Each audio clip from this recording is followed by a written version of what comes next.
Will CM Punk return to the ring during the Royal Rumble? Why is Brock Lesnar in the Rumble match? And which top indie star has been signed by WWE? Support WrestleTalk! Give us a subscribe. Hello and welcome to the WrestleTalk Mecha News.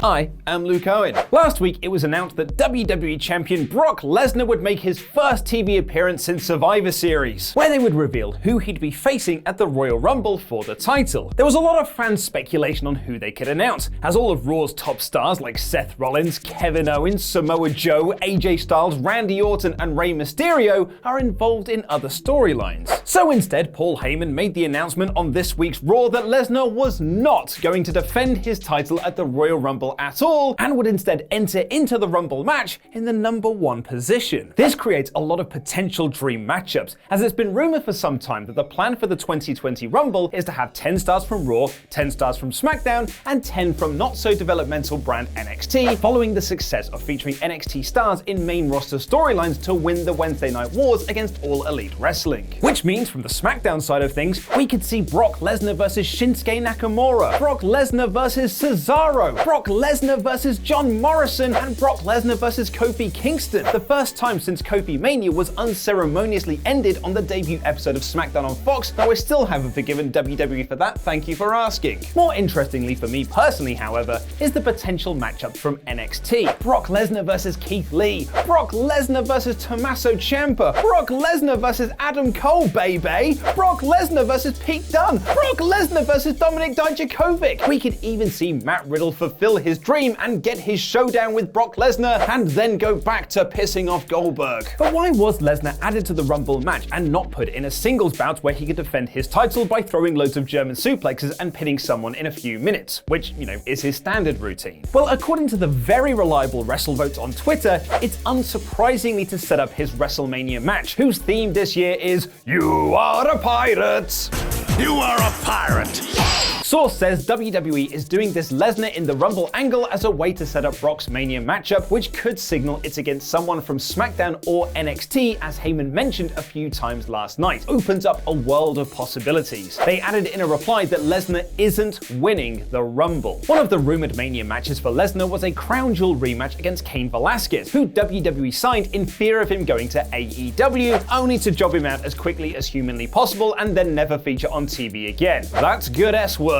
But there have been other Mania matchup names rumored, like former World Heavyweight Champion Edge. It was reported last year by Mike Johnson of PW Insider that Edge, who hit a spear on Elias at the 2019 SummerSlam, was gearing up for an in-ring return and could be a surprise entrant in the Rumble. However, the rated R superstar denied this was the case, posting on Twitter, "Still not and still not, period." So he's stealing Monty Brown's old gimmick, I see. And Dave Meltzer said on Wrestling Observer Radio recently that he was definitively told that while Edge could be in the Rumble, it won't be Edge versus Lesnar at WrestleMania. It would appear that all of these plans are currently up in the air, with WrestleVotes also tweeting last week, talked to a source over the holidays who's been with WWE for 10 plus years, who said they can't remember a January where so little of the WrestleMania card has been decided upon. Said it's both refreshing as WWE is keeping multiple options open, but frustrating at the same time. Who would you like to see Lesnar face at WrestleMania? Let me know in the comments down below, because I'll be replying to people from my new desk in our new office where I do my work, but really I'm watching the Awesome Games Done Quick Twitch stream, don't tell Ollie! So it could be Cain Velasquez at Mania, and it apparently won't be Edge. So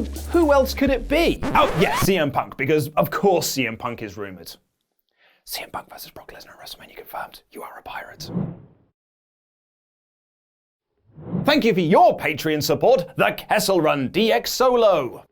After months and months of speculation on his wrestling future, with dozens of rumors and interviews suggesting that he would head to new WWE competition All Elite Wrestling, CM Punk shook the world and changed the culture by re-signing with WWE via Fox to be a special contributor on their weekly PR fluff piece show WWE Backstage. Punk joining Backstage had also been rumored for a long time, with Dave Meltzer first reporting that he auditioned for the show and Fox really liked him. The feeling at the time was that Punk would be able to talk freely about his thoughts on WWE and the wrestling world as a whole, as the original gimmick for Backstage is that it would be like UFC's version of the show on the same channel, where they would talk about contract negotiations, drug test failings, and other bits and bobs from the news. Instead, WWE Backstage has just been another vehicle to push their storylines on Raw and SmackDown and occasionally break huge stories like The Miz signing a new deal and ignore real-world stories like WWE stars being stranded in Saudi Arabia. But of course, that hasn't stopped the rumors circulating like buzzards around a kayfabe carcass that CM Punk will make an in-ring return for WWE. It certainly doesn't help that Punk is always asked about wrestling in interviews, and he has said in the past that he could be open to the idea, even allegedly working an angle for his friend at an indie show last April. Triple H said in an interview last year about CM Punk getting back in the ring, "That's a could be." Vince says it all the time. We're open for business. The past is past. Today is today. You never say never in WWE. And Punk himself told Reddit users in an AMA that he would wrestle again for a really big bag of cash, but also told Ariel Helwani, "My attitude has always been, I don't see it happening. I don't think my attitude has changed." Reports from WWE have said that Vince McMahon, who was very angry with Punk leaving in 2014 and even fired him on his wedding day, which I'm sure was just a coincidence, has softened his harsh stance on Punk,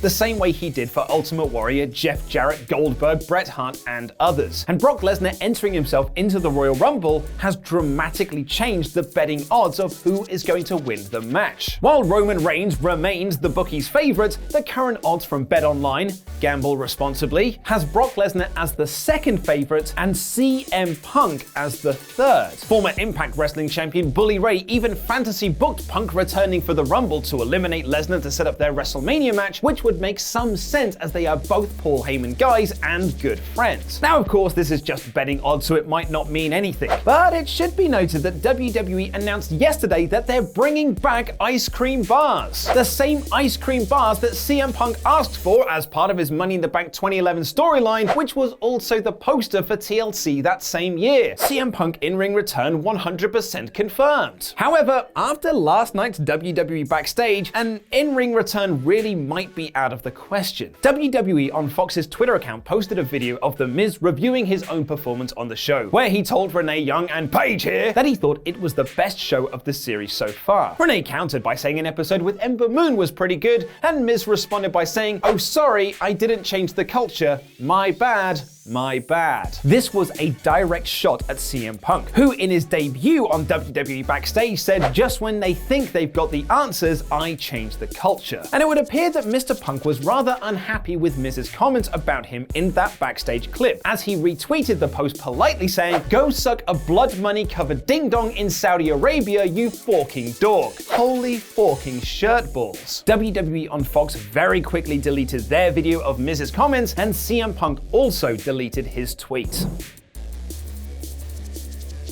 Maybe a CM Punk return could help the ratings for Raw, as they did for WWE Backstage. But with that said, the ratings for Raw this week were not much different as they were last week after the success of the Lana and Lashley wedding. In fact, this week's show was only down 2% from last week, pulling in 2.39 million viewers. But what did you all think of the show? After a week off from watching Raw, Holly Davis scored it a very high core, and 55% of you agreed, while 35% thought it was slightly worse with average. There was a really odd moment on Raw though. Following AJ Styles' squash of Akira Tozawa, the actor who played the wedding officiant for Lana and Lashley last week slid in the ring only to be tackled to the mat by security. It was originally reported there was a miscommunication, and Rick Malone, the actor playing the role again this week, got in the ring too early, and security assumed he was an invading fan and only let him go when a member of the WWE crew told him he was supposed to be there today. However, it's now been reported by both Ryan Satin of Pro Wrestling Sheet and Loose Lips Backstage on Reddit, who has had a great track record of backstage scoops for the last few months, that this wasn't an accident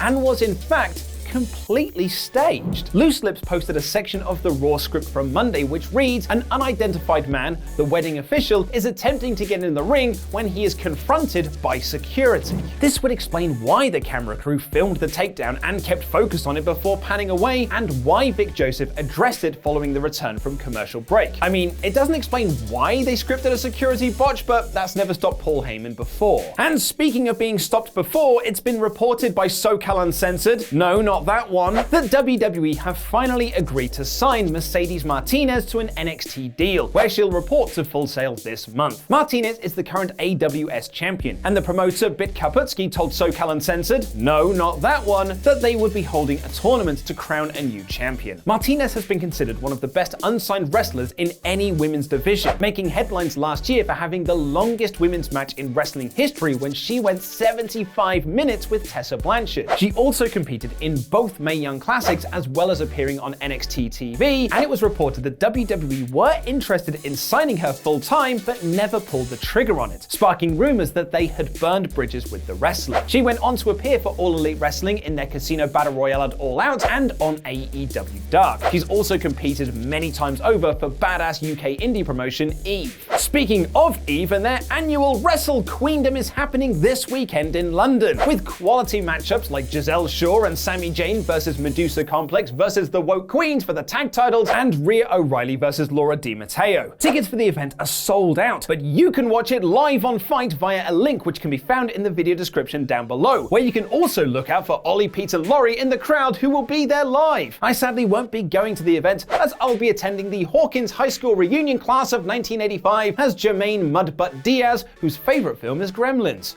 But that's not important right now. What is important is the great work Eve have been doing for the UK independent scene, and we here at WrestleTalk highly recommend that you check out Wrestle Queendom this coming weekend on Fight TV. Support indie wrestling. You can watch Ollie Davis's review of Raw in about 5 minutes by clicking the video that's on screen right now, and our in-depth WrestleTalk live review by clicking the other video. Thanks for watching, and a special thank you to our Patreon pledge hammers, some of which you can see scrolling their way into my stomach. I've been Luke Owen, and that was wrestling.